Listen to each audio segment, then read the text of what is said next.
अपनी चीन यात्रा के दौरान रूस के राष्ट्रपति पुतिन ने जिस तरह से आर्थिक और सामरिक हितों को जिनपिंग के साथ बैठक में साधा है, उससे अमेरिका की बेचैनी बढ़ रही है, तो नेटो भी कम परेशान नहीं दिखाई दे रहा। इसके परिणाम यूक्रेन के मैदान में क्या होंगे और वहां से लेकर ताइवान तक क्या होगा, इस पर सबकी निगाहें इस वक्त टिकी हुई हैं।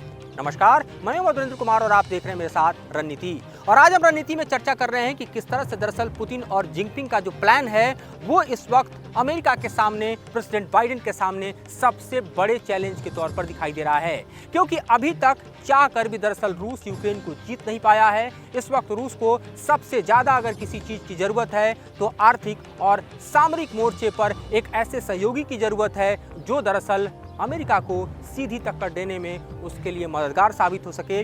लंबे समय से हमने देखा है कि चीन जो है आर्थिक रूप से रूस के लिए मददगार रहा है। जिस तरह से चीन लगातार रूस से ऑयल और गैस खरीदता रहा है और उसके बदले अमेरिका चाह कर भी रूस की इकोनॉमी को तोड़ नहीं पाया है। लेकिन अगर सामरिक मोर्चे पर बात करें तो चीन ने तो सदैव कहा कि वह यूक्रेन के युद्ध में सीधे तौर पर शामिल नहीं, लेकिन दुनिया जानती है कि किस तरह से चीन जो है वो दरअसल रूस को उसके हथियारों को बनाने के लिए जो जरूरी सामान है उसको मुहैया कराता रहा है। और शायद यही वजह है कि इस यात्रा के ठीक पहले अमेरिका ने चीन की उन कंपनियों पर सैंक्शन लगा दिया जो इस तरह के सप्लाई चेन में शामिल है।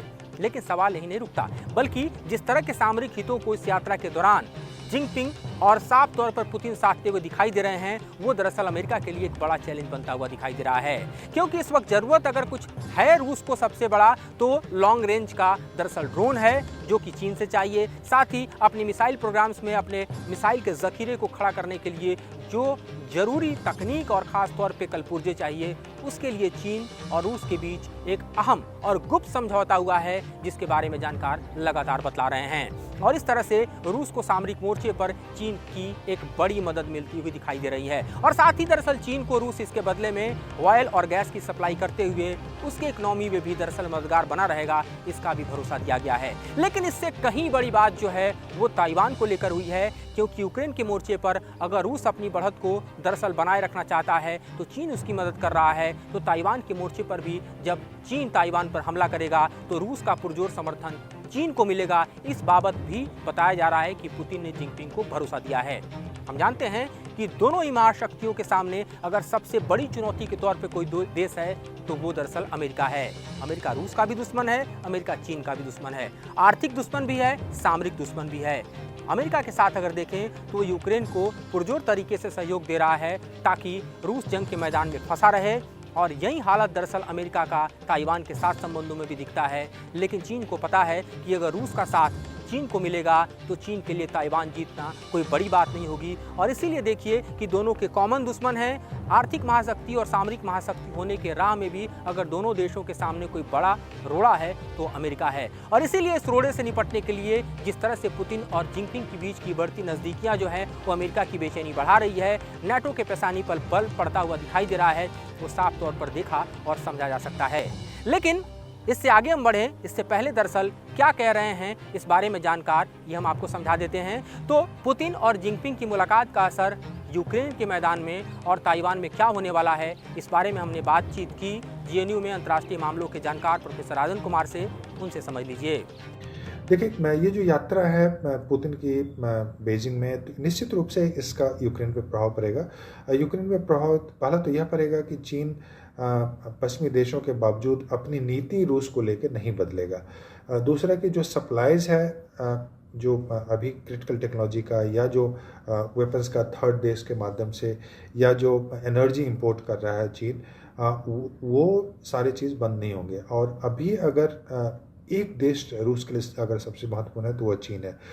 नहीं तो रूस की आर्थिक स्थिति काफ़ी ख़राब हो सकती है जिस ढंग से उनकी निर्भरता बढ़ी है चीन के ऊपर।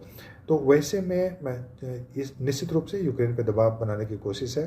और ताइवान में चूँकि अमेरिकन सपोर्ट है या टेंशन जो है वो काफ़ी बढ़ रहा है, तो वैसे में चीन को भी रूस का सहयोग चाहिए, पॉलिटिकल फोरम में चाहिए और स्ट्रेटजिक फोरम भी चाहिए। क्योंकि जानते हैं कि जो डिफेंस पार्टनरशिप है यूक्रेन और डिफेंस पार्टनर जो रूस और चीन में है वह काफ़ी ज़्यादा है।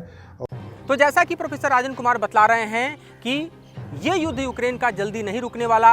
अमेरिका खुलकर भी मदद नहीं कर रहा और अमेरिका अपनी मदद को कम भी नहीं कर रहा। यानी अमेरिका की रणनीति है कि यूक्रेन को रूस के सामने खड़ा रखना, इस युद्ध के मैदान में बनाए रखना।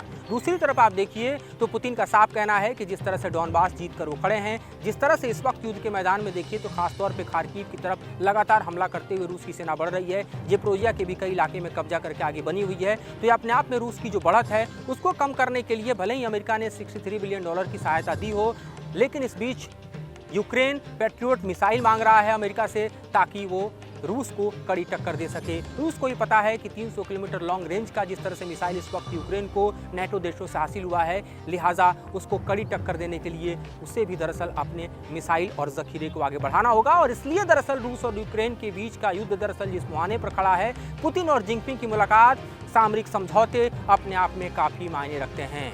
लेकिन सबसे बड़ी बात क्या है कि इस मुलाकात के ठीक बाद क्या चीन ताइवान पर हमला करेगा?